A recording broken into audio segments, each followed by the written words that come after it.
What if I told you that the greatest trade in financial history wasn't based on numbers, charts, or insider tips, but on a shared lie? Not a lie whispered in secret, but one shouted in headlines, believed by economists, backed by governments, and bought into by millions. A belief so powerful it shaped a nation's policy. And one man, a philosopher turned investor, saw through it all. While others trusted the system, he questioned it. While the market celebrated, he waited. And when belief finally cracked, he struck. That man was George Soros. And on one single night in 1992, he made over $1 billion, not by predicting prices, but by diagnosing delusion. This isn't just a story about money. It's a story about perception, psychology, and the power of seeing what others deny. This is the mind of George Soros. Welcome to the man who traded belief. They say the market is ruled by numbers, that it responds to earnings, inflation, GDP, interest rates. They say it's rational, logical, predictable. But what if the market isn't a machine of reason? What if it's a mirror of belief, a theater of perception? George Soros didn't start as a trader. He started as a thinker, a refugee, a philosopher, a student of truth. While others were learning how to value a stock, Soros was questioning whether truth could ever be known at all. At the London School of Economics, he devoured the writings of Karl Popper, the man who said, "We do not know, we can only guess." That one sentence became the foundation of Soros's entire worldview. To him, markets weren't driven by facts. They were driven by guesses, by flawed assumptions, by beliefs, fragile, emotional, and dangerously contagious. And once he saw this, everything changed.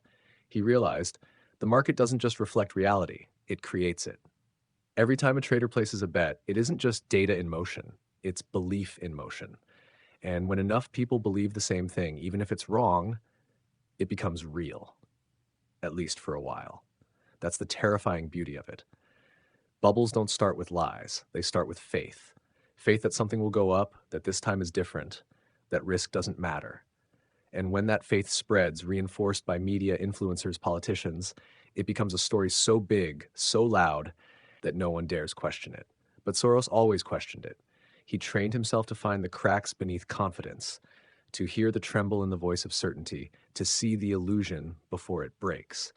He built the quantum fund not just as a financial vehicle, but as a laboratory. Every trade was an experiment, a hypothesis, a test of belief versus reality.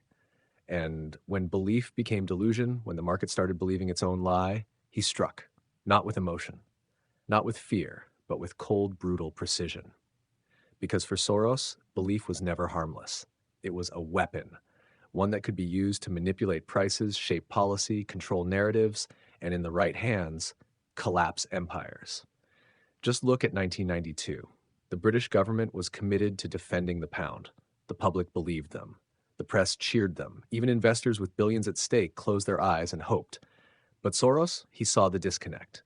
He saw a government fighting gravity. He saw a loop of belief reinforcing itself, politicians lying to markets, markets lying to people, people lying to themselves. So he bet big, he shorted the pound, and when the illusion cracked, it broke fast. He made over $1 billion in a single day. Not because he had better models, not because he had better data, but because he understood this one truth. Markets are moved not by reality, but by the stories people tell about it. And belief, in the hands of someone who knows how to read it, becomes a map, a weapon, an edge. That's what most traders miss. They chase patterns, they analyze trends, they seek confirmation. But Soros sought contradiction. He looked for the places where belief was strong, but truth was weak. Because in that gap, that fragile space between illusion and reality, lies the most explosive opportunity. And he didn't fear being wrong. He feared being blind. So he questioned everything, even himself. He once said, "I'm only rich because I know when I'm wrong." Let that sink in. While others fall in love with their positions, Soros falls in love with the possibility that he might be wrong and prepares for it. He uses risk as a scalpel. He sizes up when conviction is clear and cuts fast when doubt creeps in. He doesn't pray for certainty. He profits from uncertainty because he knows, in the market, the most dangerous thing isn't volatility, it's believing too much. So next time you look at a trade, ask yourself, am I betting on the price or on the story behind it? And what happens when that story stops being true? Because if you don't know what the market believes, someone like Soros does, and he's already positioned for when you find out, too late. Let's be honest for a second. Most of us, when we lose money in the market, we blame the chart, the timing, the news, the market makers. But what if the real enemy was our own belief? George Soros understood something most traders still don't. You are not separate from the market. You are part of the machine. Every decision you make to buy, to sell, to hold isn't just a reaction. It's an input. Your belief moves price. Price confirms belief. And that cycle, if left unchecked, becomes a psychological loop. This is the heart of Soros's theory of reflexivity. It's not just a trading concept. It's a way of understanding how mass delusion becomes market reality. Think of it like this. A group of investors believe an asset is undervalued. They buy. Price rises. That price rise makes others believe the asset must be good. So more people buy. The rise confirms the belief. More buying, more confidence, more headlines. The loop feeds itself. And nobody stops to ask, was any of this real? That's how bubbles form. That's how they inflate, and eventually how they explode. And here's the terrifying part. Even smart people fall for it. Why? Because once the loop forms, it starts to feel like truth. We don't just invest in assets, we invest in narratives. We want to believe, and that desire to believe is what reflexivity preys on. Because in this loop, your assumptions create the very evidence you use to justify them. It's like walking through a funhouse mirror, nodding confidently at your own reflection, unaware that it's warped. Soros didn't just see this loop, he trained himself to detect it. He didn't ask, what is the market doing? He asked, what does the market believe it's doing, and how wrong could that be? That question changes everything, because when you think like this, you stop chasing the price. You start stalking the story. You look for euphoria without foundation. You look for fear that feels exaggerated. You study headlines not for information, but for desperation, because when the crowd screams certainty, Soros hears fragility. Let me give you a concrete example. Think back to the 2008 housing crisis. The narrative was simple. Home prices always go up. People believed it, so they borrowed. Banks packaged the debt, ratings agencies nodded, investors piled in, prices soared, and everyone pointed to the chart and said, see, we're right. But Soros would have asked, what belief is holding all this together? And more importantly, what happens when that belief breaks? Because once a loop breaks, it doesn't unwind slowly. It unravels fast. Fear replaces confidence. Panic replaces patience. Everyone rushes for the exit, and the door suddenly feels too small. You've seen this before in meme stocks, in crypto, in every asset that goes parabolic for no clear reason. It's not driven by logic. It's driven by belief. And when belief reaches saturation, when everyone believes, you must ask, who's left to buy? That's not pessimism. That's pattern recognition. Reflexivity doesn't just explain irrational markets. It explains you. If you've ever held a position because Twitter was bullish, if you've ever bought because a friend made money on something going to the moon, if you've ever stayed in a trade because everyone else is still in, you weren't trading logic. You were trading loop psychology. And that's okay if you're aware of it, but most traders aren't. They think they're watching the market, when in fact, the market is watching them. Soros knew this. He didn't just observe belief, he bet against it when it became blind. Because here's the thing, belief is powerful, but belief without questioning is fatal. So how do you apply this? You start by looking for the story. What does the crowd believe right now? What's being priced in as a certainty? And then you look deeper. What fundamentals are being ignored? What contradictions are being dismissed? What doubts are being silenced? When you find that gap between story and substance, you've found the loop. And where there's a loop, there's a lie. And where there's a lie, there's profit.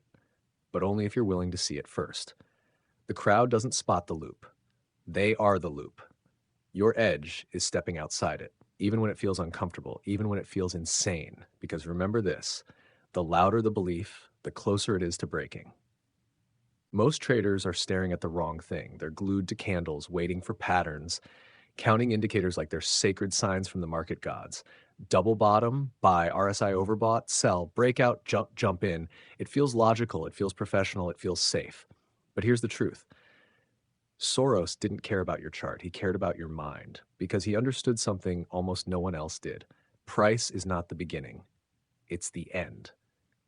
Price is not the signal, it's the symptom. It's the byproduct of belief, of mass psychology, of stories we all silently agree to pretend are true. Let me say that again. Price is what happens after the story already took hold. And by the time you see it on the chart, someone else has already acted on the belief behind it. Soros never needed a golden cross to enter. He needed tension in the plot. He looked for moments when the story no longer made sense, moments when the narrative cracked, even just slightly, because that's where opportunity lives. Let's talk Black Wednesday, the most famous trade of his life. The UK was part of the European exchange rate mechanism, a system designed to keep European currencies stable within a fixed band. The public story? The pound is strong. The government will defend it. Europe is united, but Soros saw behind the curtain. The fundamentals didn't support the exchange rate. Inflation was rising, the UK economy was weak, interest rates were misaligned, and yet politicians insisted it would hold. The press cheered them on. Investors, too scared to question, nodded in unison.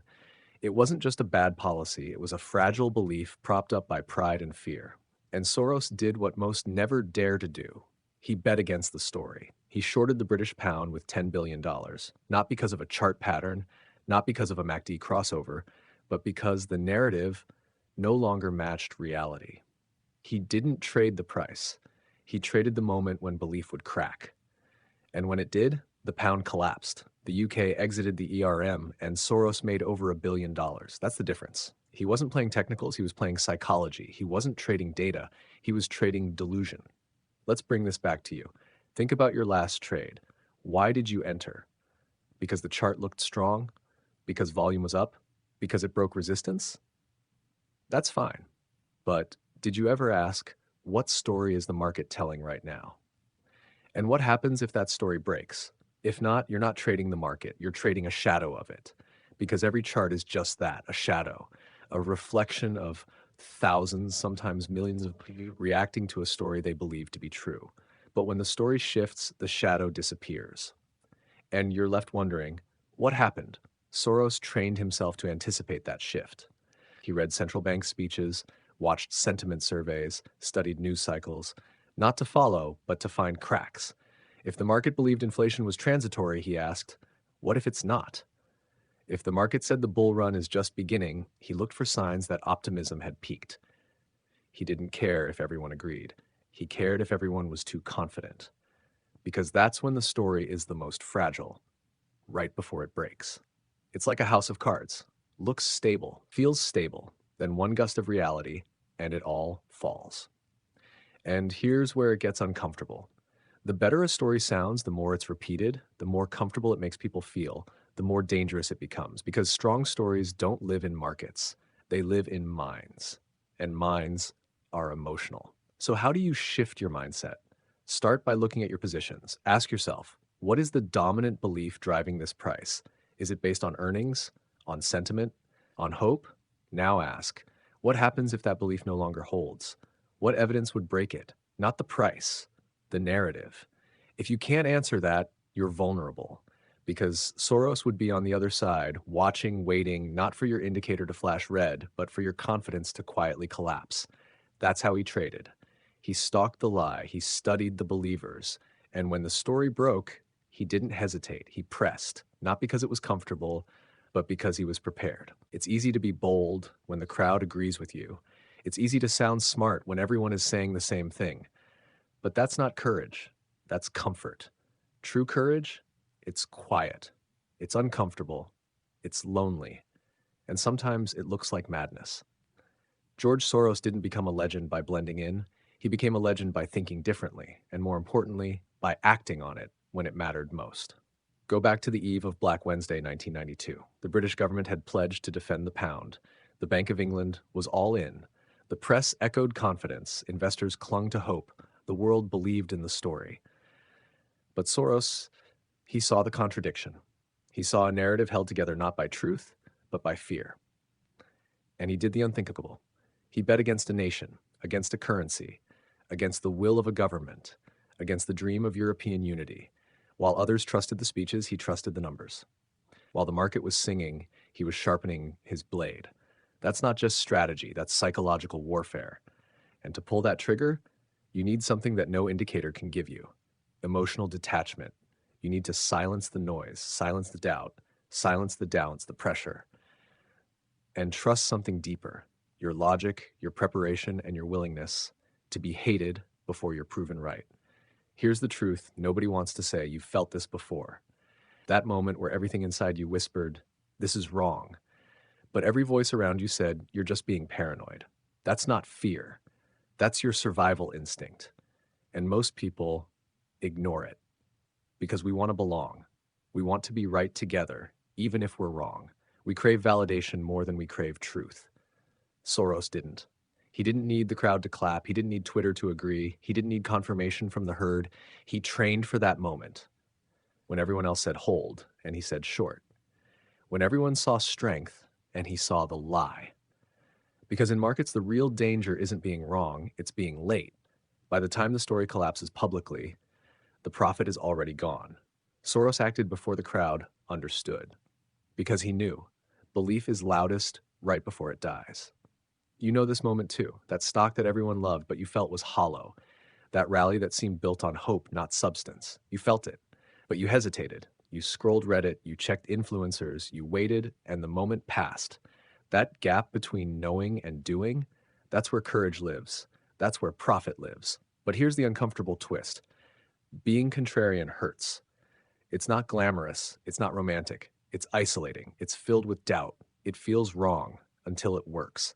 Soros journaled his thoughts, wrote down his fears, not because he was weak, but because he was human, and he wanted to be stronger than his own emotion. He studied history, not just for price patterns, but for human behavior. He didn't fight fear, he used it. To him, fear wasn't the enemy, it was a compass. If a trade didn't scare him, it probably wasn't bold enough to matter. He didn't bet big for ego. He bet big when the story was fragile, the risk was asymmetric, and the belief was overdue to break. And when that moment came, he didn't flinch, he pressed. Because here's what most people never train for: what to do when you're actually right. They prepare for failure, they don't prepare for opportunity. Soros did both. He didn't just survive the chaos, he waited for it, he studied it, he welcomed it. Because chaos is where the loop breaks, and where the loop breaks, the contrarian wins. So ask yourself, when have you felt the crowd was wrong but stayed quiet? When did you see the flaw but hesitated to act? When did fear stop you instead of guide you? That's your work. That's your edge. Because anyone can think differently in hindsight.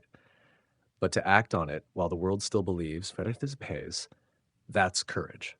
And that's why Soros won. Not because he was always right, but because when the moment came, he was the only one with the guts to move. You can't control the market. You can't control the crowd. You can't even control the news. But there is one thing, one battlefield, where you must gain control: yourself. Because when chaos erupts, when the chart goes vertical, when Twitter screams to the moon, that's when most traders lose. Not because they misread the chart, but because they misread their emotions. George Soros knew this better than anyone. He didn't trust emotion. He didn't try to suppress it either. He studied it, measured it, used it. Emotion wasn't his enemy. It was his early warning system. See, most traders think their edge is in analysis, but Soros knew the edge is in response. How you respond when the market tests you, how you respond when the crowd tempts you, how you respond when your own fear and greed try to hijack the wheel. That's why Soros kept a trading journal, not to track profits, but to track his own mind. Before each trade, he would write, "What do I believe? What am I feeling? What assumptions am I making?" He treated his own brain like an instrument in need of calibration. And here's where it gets strange, but brilliant. There were times Soros would feel a strange tension, a tightness, a dull pain in his back. He learned that this wasn't random. It was his body reacting to internal conflict. And he listened. He once exited a massive position, not because of new data, but because his body told him something was off. Days later, the market crashed. Call it instinct, call it pattern recognition, call it what you want. But the point is, he didn't let pride or certainty override his awareness. You see, most traders double down when they're emotional. They add size to losing trades. They hold because they believe. They ignore warning signs because the position felt good yesterday. Soros, he detached. He reassessed. He walked away without flinching. That's not weakness. That's surgical discipline. Because here's the truth. In trading, clarity is rare. And when it appears, you must be ready to act without hesitation. But clarity doesn't feel comfortable. It doesn't come with fireworks or applause. It feels quiet, still, focused. And most traders miss it because they're still wrestling with emotion. Think back to a trade you cut too early. Not because the idea failed, but because you got nervous. Or a trade you held too long because you were hoping, praying, refusing to admit it was over. Now imagine this. What if you had documented your thoughts before the trade? What if you had written your thesis, your risk tolerance, your emotional state? What if, in that moment of pressure, you could step outside yourself and see clearly, this isn't logic speaking, it's fear. That's what Soros trained for. He didn't just analyze markets, he analyzed himself. And when the story changed externally or internally, he evolved. No ego, no apology, just action. That's why he could go long one day and short the next. That's why he could lose millions and smile, because he learned something. That's why he didn't just make winning trades. He made trades that matched his mental state. He understood that reflexivity applies to himself too. Every belief affects his action. Every action affects his outcome. And every outcome loops back into his belief. He wasn't just watching feedback loops in the market. He was tracking the one inside his own mind. So how do you trade like that? Observe yourself as much as you observe the chart.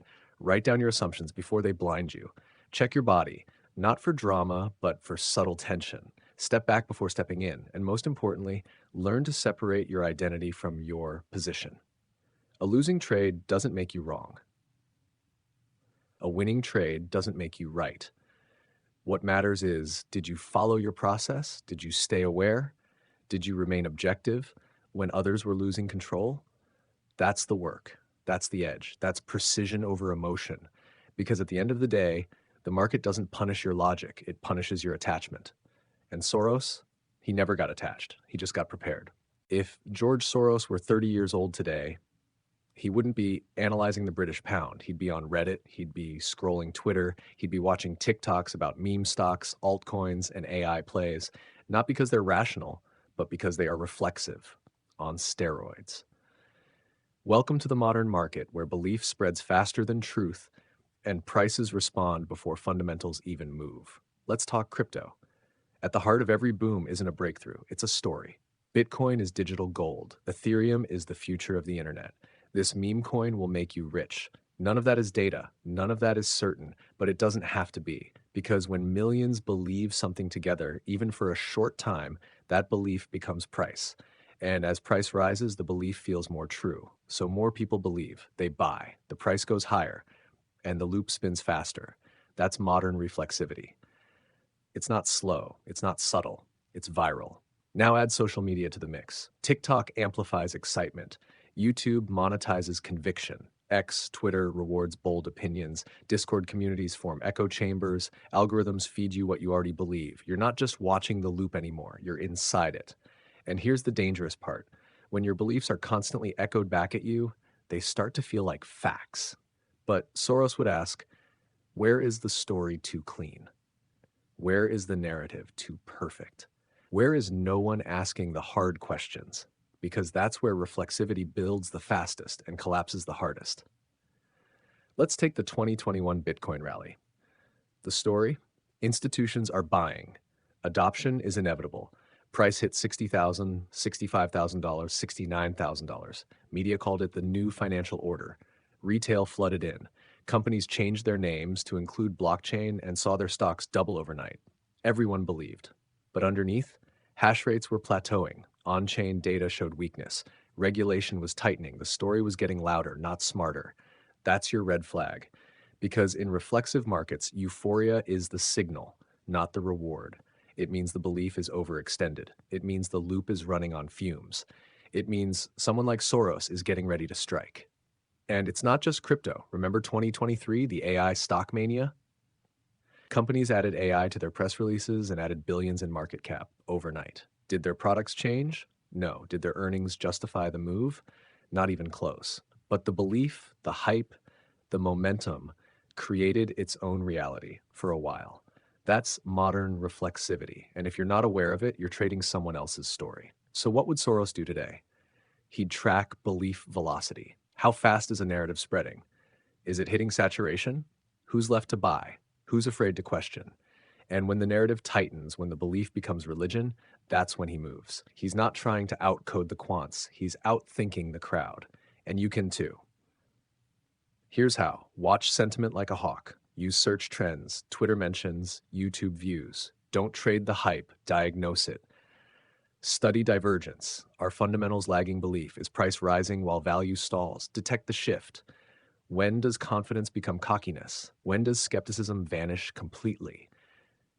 Prepare your strike. You don't need to short every rally. You just need to know when the story is too good to be true. Because here's the cold truth. When the crowd is loudest, the exit is smallest. And that's where reflexivity becomes a trap. You're not chasing alpha, you're chasing approval. You're reacting to a price that was never based on value, just shared emotion. So pause for a second. Look at your portfolio. Are you holding a coin because you understand it or because your friends are in it too? Are you buying a stock because the fundamentals check out or because it's all over your feed? If you can't answer that clearly, you're already in a loop and you don't even know who wrote it.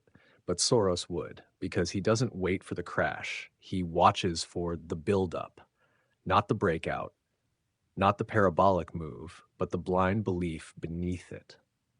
That's the inflection point. That's the weakness. That's the edge. And if you can read that moment, you don't need billions to be dangerous. You just need clarity in a world addicted to noise. By now, you've seen how Soros thought, how he studied belief, how he stalked feedback loops, how he bet big when stories began to crack. But here's the question that matters now. How do you think like Soros? Because this isn't about copying trades. It's about copying a lens, a way of seeing the market and yourself differently. So let's break it down. Here's how to build your reflexive model, the Soros way. Step 1, define the narrative. Before you ever look at a chart, before you touch an entry, you ask, what does the market believe right now? Not, is this bullish? Not, what does the trend say? But, what's the story? Is it AI is going to revolutionize everything? Interest rates are done rising. Crypto is the future of finance. Whatever it is, name it. Put it into a sentence. Because if you don't know what belief is driving the price, you'll never see when that belief starts to break. Step 2, detect the feedback loop. Now ask yourself, is this story becoming self-reinforcing? In other words, are rising prices fueling more belief? Is that belief pulling in more buyers? Is that buying pushing the price even higher? That's your loop. And the stronger that loop becomes, the more fragile it gets. Why? Because it no longer needs value. It runs on momentum and faith. And when faith breaks, the loop collapses fast. Step 3, gauge belief saturation. You need tools here. Look at Twitter sentiment. Search Google Trends. Scan Reddit and YouTube. Analyze funding rates and options volume. Study analyst headlines. Now ask, has this belief reached a point where no one's left to join? Because if there's no one left to buy, even the best story turns into a trap. That's what Soros mastered. He didn't just time the market, he timed belief saturation. Step 4, design the asymmetric bet. This is the part most traders get wrong. They get the idea, they even spot the loop, but they don't structure the trade. Soros did. He asked, what's the maximum I can lose? What's the potential upside if the story breaks? How much conviction do I have? He used small size when uncertain. He scaled in as probability increased, and when clarity arrived, he went for the jugular, not recklessly, but with calculated precision. Because when a reflexive loop breaks, moves are fast. You don't have time to react. You only have time to execute. Step 5, track your own loop. Here's what separates Soros from the rest. He didn't just monitor market reflexivity, he monitored his own mind. Every trade he took, every thesis he built, he wrote it down. Why? Because he knew, my mind is also part of the system. Every assumption he made, every emotion he felt, every hesitation, every surge of confidence could affect his judgment. So he built self-awareness into his model. Am I chasing? Am I biased? Did I change my opinion because of data or discomfort? That kind of honesty, it's rare and it's powerful. Step 6, stay evolving. This is the hardest part because once we find a method that works, we cling to it. We repeat it, we worship it, but the market changes. Narratives shift, the crowd learns. What worked last year may fail tomorrow. Soros didn't cling. He questioned everything, even himself. That's why his edge never dulled, because he never stopped sharpening it. So let's bring this home. If you want to think like Soros, you don't need billions. You don't need insider access. You don't need hedge fund tools. You need awareness of stories, of loops, of saturation, of your own bias. That's what gives you an edge in any market, any cycle, any decade. Because while others are still reacting to charts, you'll be reading belief, tracking sentiment, timing fragility, and striking when it matters most. This is how predators think in markets full of prey. This is how Soros won, and this is how you build a system that outlives hype, outsmarts emotion, and outlasts the crowd. We've talked about George Soros, the man, the method, the mindset, but this was never really about him. It's about you. Because in the end, the market is just a mirror. It reflects not truth, but perception, not logic, but emotion, not fundamentals, but the stories we tell ourselves to feel safe. And sometimes those stories turn into traps. Soros didn't win because he was smarter. He won because he knew when the crowd starts to believe the story too perfectly, that's when it's most likely to break. He didn't worship charts, he watched psychology. He didn't chase momentum, he stalked belief and timed when it cracked. And he trained every single day to hear that crack before anyone else. But here's the twist. This isn't just about markets, it's about you too. Your thoughts are reflexive. Your habits are loops. Your identity can be a trap, just like the price chart you worship. So before you trade again, before you open that position, before you convince yourself this time is different, ask, what am I believing right now? That might be false. Not the chart, not the trend, you. Because if you can find the lie before it finds you, you'll be the one holding clarity, not the bag. And if that clarity gives you just 1 second's edge before the crowd sees the smoke, then maybe, just maybe, you'll be the one holding the fire.